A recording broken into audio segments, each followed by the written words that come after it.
तो ये संबंध है जल विभव, विलय और पति पत्नी में। अब बात करनी है हमें जल विभव की। अब ये जल विभव क्या होता है? तो जल विभव की कहानी बड़ी दुख भरी है। ये जल विभव उस कंवारे लड़के की तरह है, मतलब जो लड़के होते हैं, कंवारे होते हैं, वो हमारा जल विभव है।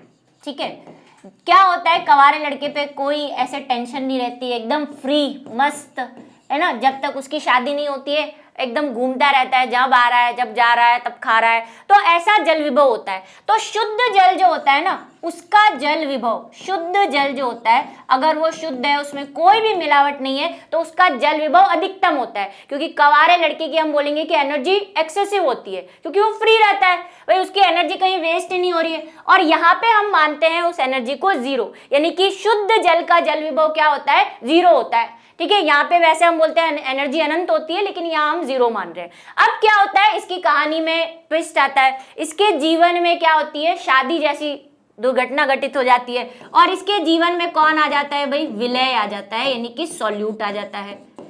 अब ये सॉल्यूट उस पत्नी की तरह है जो इसके जीवन में एंट्री ले चुकी है। अब पत्नी आ जाने के बाद उस कंवारे लड़के का क्या हाल होता है जो अब शादीशुदा हो चुका है? भाई मेरे पे धरना मत बोल देना महिलाएं, ठीक है। तो क्या होता है, उस पर रोक टोक लग जाती है, कब आ रहे हो, कब जा रहे हो, कब खा रहे हो, है ना, इस तरह के। तो ये जल विभव क्या होगा? पहले जो अधिकतम था उसकी एनर्जी क्या हो जाएगी? कम हो जाएगी। तो ये नीचे की तरफ जाता है। अब जीरो का नीचे जाना मतलब क्या हुआ? ऋणात्मक होना। जीरो से कम वैल्यू क्या होती है?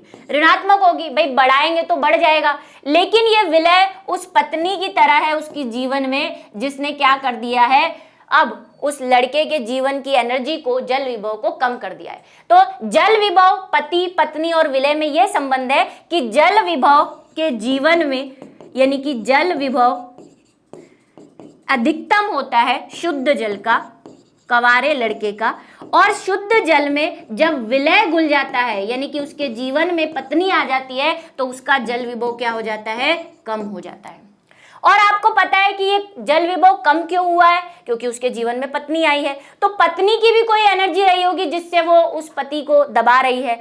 तो इसकी जो एनर्जी है इस विलय की, जिसने पति को भी दबा दिया, मतलब शुद्ध जल के जल विभव को भी दबा दिया, उस एनर्जी को हम कहते हैं विलय विभव। भाई पत्नी का भी तो अपना पावर है, तो उसको हम कहते हैं सॉल्यूट पोटेंशियल। तो ये संबंध है जल विभव, विलय और पति पत्नी में।